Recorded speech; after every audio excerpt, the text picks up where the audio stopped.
Halo, apa kabar? Jumpa lagi di channel Rumah Pembelajar. Channel belajar mencoba dan mencoba belajar tentang apa saja. Sobat pembelajar, dalam edisi belajar menulis karya tulis ilmiah ini, kita akan mencoba membahas tentang pengelolaan sitasi dan referensi karya tulis ilmiah atau KTI.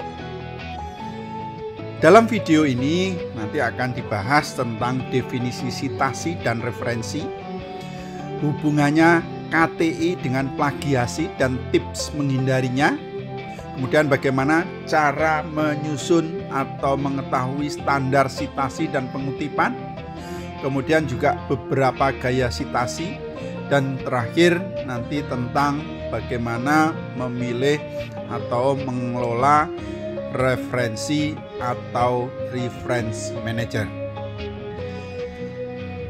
Apa itu sebenarnya sitasi dan referensi? Menurut KBBI, sitasi atau kutipan adalah pengambil alihan satu kalimat atau lebih dari karya tulis orang lain untuk tujuan ilustrasi atau memperkokoh argumen dalam tulisan kita. Sedangkan definisi referensi adalah sumber acuan atau rujukan atau petunjuk atau juga kamus yang dapat dipakai sebagai bahan. Contoh sumber referensi misalnya adalah buku, jurnal, artikel, berita, web page, video, gambar, instrumen musik, dan lain sebagainya. Nah, sebenarnya apa hubungannya sitasi dan referensi dengan karya tulis ilmiah? Dan kenapa ini penting? Karena di dalam ciri-ciri karya tulis ilmiah itu ada beberapa syarat dan prasyarat yang harus dipenuhi. Salah satunya adalah misalnya KTI itu harus menyajikan fakta atau fenomena secara objektif. Kemudian bersifat orisinil, kreatif, dan handal. Kemudian juga menggunakan metode ilmiah, teruji melalui verifikasi, menghasilkan temuan, model, tesis atau teori, dan bermanfaat bagi kesejahteraan dan peradaban manusia. Oleh karena itu, di dalam penulisan KTI itu ada kaidah atau prasyarat ketentuan untuk penulisannya. Yang pertama, yaitu yang paling penting adalah sitasi. Kemudian juga bagaimana referensinya. Kemudian gaya bahasa. Dan kemudian juga struktur penulisannya. Supaya ini bisa mencerminkan ciri-ciri KTI. Nah, apa sebenarnya hubungannya dengan plagiasi dan KTI? Nah, ini sebenarnya tidak lepas dari sitasi dan referensi sebagai salah satu syarat untuk penulisan KTI. Karena kalau kita gagal membuat atau menyusun referensi atau sitasi, maka salah satunya adalah nanti kita bisa dituduh plagiasi.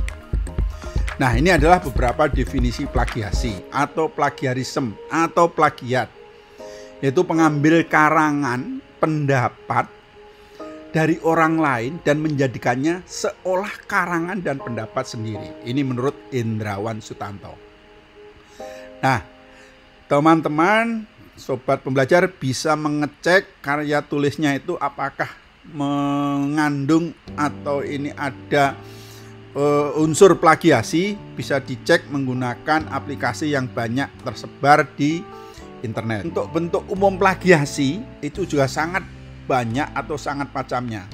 Jadi plagiasi itu tidak hanya menyalin, mengambil atau mengutip karya orang sebagai miliknya, copy paste, tapi mereka juga disebut plagiasi kalau itu mengambil ide dasar orang lain tanpa menyebutkan sumbernya, atau tidak memberikan informasi yang benar di dalam kutipan, atau kita mengambil ide dari orang lain, atau kita sudah melakukan paraphrasing tapi kata-katanya tidak mengubah atau strukturnya tidak merubah dan kemudian tidak menyebutkan sumbernya, itu juga salah satu bentuk plagiasi.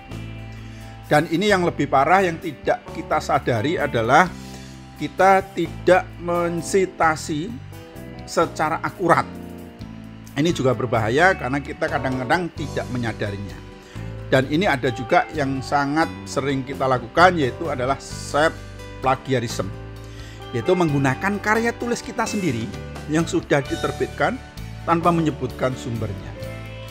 Nah, bagaimana cara menghindari plagiasi? Ini adalah beberapa tips, banyak sekali, tapi ada yang mungkin sering dilakukan. Itu adalah yang paling penting adalah kita harus menyebutkan sumber apabila itu bukan karya kita sendiri. Kemudian mensitasi sesuai dengan kaidah dan ketentuan, dan kemudian juga melakukan paraphrasing dengan benar atau menggunakan sinonim, atau kemudian kita juga melakukan paraphrasing dengan merubah struktur kalimat aktif menjadi pasif dan sebaliknya. Di website banyak sekali aplikasi paraphrasing dan mungkin ini bisa dicoba untuk menghindari atau bagaimana cara melakukan paraphrasing. Nah, di dalam ketentuan umum itu secara umum bentuk sitasi itu ada innote, kemudian ada footnote, dan kemudian endnote. Dan kemudian di bagian akhir biasanya adalah daftar referensi atau referensi list. Nah, standar sitasi itu adalah bagaimana kita menyampaikan informasi yang ada di dalam sitasi, dan secara umum kita biasanya menyampaikan informasi-informasi esensial yang itu perlu kita cantumkan. Yang pertama, yang paling penting adalah author atau pengarang atau penulis. Kemudian tanggal atau waktu. Kemudian judul karangan. Kemudian ada juga penerbitnya. Kemudian untuk beberapa buku itu harus ada kotanya atau terbitkan di negara mana. Untuk beberapa jurnal, artikel itu ada volumenya, dan kemudian untuk website biasanya juga ada ketentuan kapan diakses dan kemudian juga alamat websitenya. Nah, ini adalah syarat atau standar sitasi. Sedangkan gaya sitasi itu adalah bentuk dari cara penyusunan atau pendekatan di dalam sitasi.